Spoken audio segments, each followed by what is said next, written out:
Hi, my name is Brian, and this is the story of my first marathon in January of 2008. When I started training in July of 2007, I had just turned 34 years old. I weighed 220 pounds, and I was 5 foot 9 inches tall. I hadn't really worked out in 10 years except for a few minor workouts here and there. My neighbor suggested training for the Houston Marathon with him when I told him that I wanted to get into shape. I joined a group called Katie Fit in West Houston, near where I lived. I started with the slower training group, nearly dying on the opening 3-mile run in July. But by September, I had moved up to a faster group because I felt that they would push me harder. The half marathon in October was my first running test.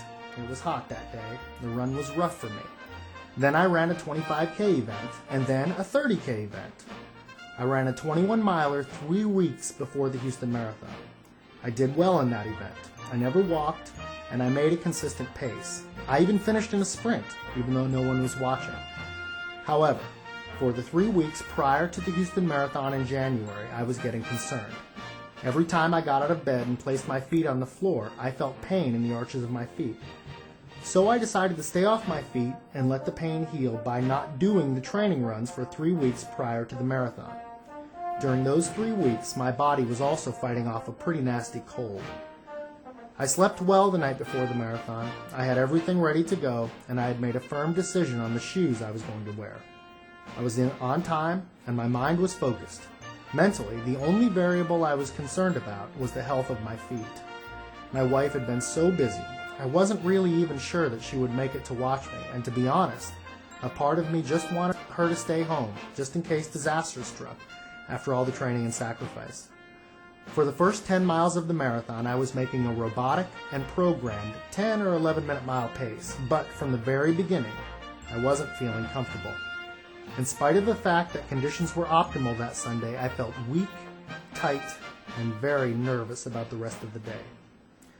Only 11 miles into the run, I began to come apart mentally. My marathon nightmare was turning real with every step I took, and I was losing heart. I hadn't seen any of my family members, and I wasn't even sure if they were there to watch me. My pace was dropping dramatically, and my breathing was coming apart. The acute pain in my arches was bothering me, and the blisters forming on my instep were beginning to scare me. I just felt tight.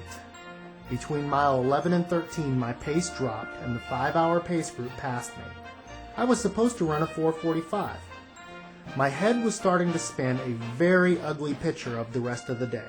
Then a 70-year-old man running backwards passed me. I felt my heart slipping away. It all started to look and feel hopeless. I needed help. I began to spin excuses in my mind to quit. I just wanted to quietly pull off to the side, borrow a cell phone, and call for a ride. The battle for my mind was raging, and quitting was winning. 5 months of training. For what? Failure? Before the halfway point? No way. Ugh. Then, at exactly 13 miles, there were my saviors. My 8-year-old daughter with a massive ear-to-ear smile, and my wife and a very special co-worker who was graciously guiding them through the spectacle of the Houston Marathon. As I approached them, I didn't have the breath or the heart to tell them that I was failing. I just hugged them, indicated that I was having a rough day, and moved forward. It was all I could think to do. I couldn't let them down. After the next corner, I changed my mind. That's right, I just changed it. I made a decision and I changed my mind. I would not give up. I would not weave an intricate web of excuses. I would finish this colossal endeavor if it took me all day, and if both my feet fell off, and I didn't care if every person on that course passed me. It was at this moment that my eyes were open. It was as if a veil was lifted, and I was watching the sunrise on a fresh spring morning. I changed my strategy to the only one I could think of that would bring me through the rest of the day. Slow down, listen to your body, and have fun. At mile 14, I looked to my left, and there she was, another runner in distress. She was about 25 years old. I slipped her an empathetic smile and gently asked her how she was doing. She began to walk and talk. She had never run more than 14 miles. After a few minutes of light conversation, she slugged me in the shoulder like an old friend and inquisitively asked me if we could make it. Like me, she didn't really know what she was doing or if she was going to make it. I pretended I had been there before and reassured her that I would help her finish because I was absolutely certainly going to finish. We started having fun running together. No pressure, no clocks. Me helping her, her helping me. I felt like I had just earned a friend, and the whole 5 months was instantly a success as I looked to my left at this person and found for a moment a satisfying contemplative sense of meaning in running with her. I hope we meet again on the road of life someday. It was a joy. I finished the Houston Marathon. My time is not respectable except in the context of all the people who never began training in the first place.